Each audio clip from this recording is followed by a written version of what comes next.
មានការផ្ទុះមួយដែលខ្លាំងជាងគ្រាប់បែកប៉ារ៉ាម៉ាណូដែលទម្លាក់លើទីក្រុងហ៊ីរ៉ូស៊ីម៉ារាប់រយដងឯនោះអ្នកនរគ្នាវាបានផ្ដួលរំលំព្រៃឈើជាង80លានដើមលើផ្ទៃដីប្រហែលជា2000គីឡូម៉ែត្រការ៉េប៉ុន្តែអ្វីដែលចម្លែកបំផុតនោះគឺគ្មានរណ្ដៅអាចកាយនិងគ្មានដុំអាចកាយធំត្រូវបានរកឃើញនោះឡើយអ្នកនរគ្នាតើមានរឿងអ្វីកើតឡើងនៅឯតំបន់ធុងហ្គូស្កានៅព្រឹកថ្ងៃទី30ខែមិថុនាឆ្នាំ1908ប្រជាជននៅតំបន់ស៊ីបេរីប្រទេសរុស្ស៊ីបានឃើញវត្ថុភ្លឺខ្លាំងមួយហោះកាត់លើមេឃហើយបន្តិចក្រោយមកមានពន្លឺភ្លឺចែងចាំងនិងសម្លេងផ្ទុះយ៉ាងខ្លាំងតែម្ដងរលកសម្ពាធពីការផ្ទុះបានបំបែកកញ្ចក់បង្អួចនៅតំបន់ដែលនៅឆ្ងាយរាប់រយគីឡូម៉ែត្រអ្នកដែលនៅជិតកន្លែងកាត់ហេតុបានរាយការណ៍ថាពួកគេត្រូវបានខ្យល់បោកប៉ើងដួលទៅលើដីនៅពេលដែលក្រុមអ្នកវិទ្យាសាស្ត្រទៅដល់ទីនោះជាច្រើនឆ្នាំក្រោយពួកគេបានឃើញទស្សនវិជ្ជាដ៏អស្ចារ្យមួយដើមឈើរាប់លានដើមបានដួលរាបស្មើទាំងអស់បែរទៅទិសដូចគ្នាប៉ុន្តែនៅកណ្ដាលតំបន់ដើមឈើខ្លះនៅឈរត្រង់ដោយគ្មានមែកឬស្លឹកនោះឡើយដូចជាបង្គោលខ្មៅដែលត្រូវបានភ្លើងឆេះរូបភាពនេះបានបង្ហាញថាការផ្ទុះមិនបានកើតឡើងនៅលើដីនោះទេអ្នកនរគ្នាប៉ុន្តែកើតឡើងនៅលើអាកាសតែម្ដងជាធម្មតាប្រសិនបើអាចផ្កាយដ៏ធំមួយធ្លាក់មកបុកចំផែនដី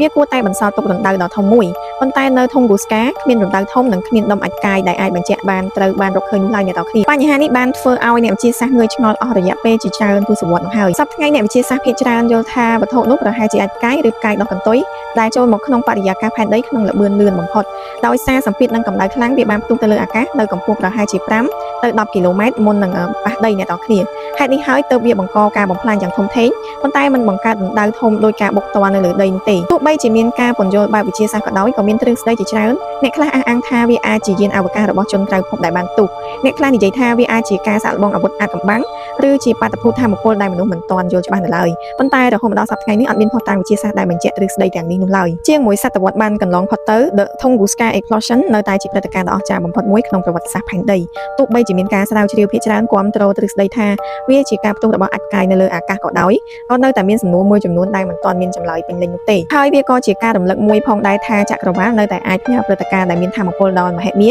មកកាន់ផែនដីបានគ្រប់ពេលវេលាអ្នកទាំងគ្នាចុះសម្រាប់អ្នកទាំងគ្នាវិញក៏យ៉ាងមិនដែរសូមខមមិននៅខាងក្រោមវីដេអូនេះសូមកុំភ្លេចជួយ follow និង subscribe បើសិនជាអ្នកទាំងគ្នាចង់ដឹងរឿងរ៉ាវជាមួយពិភពលោក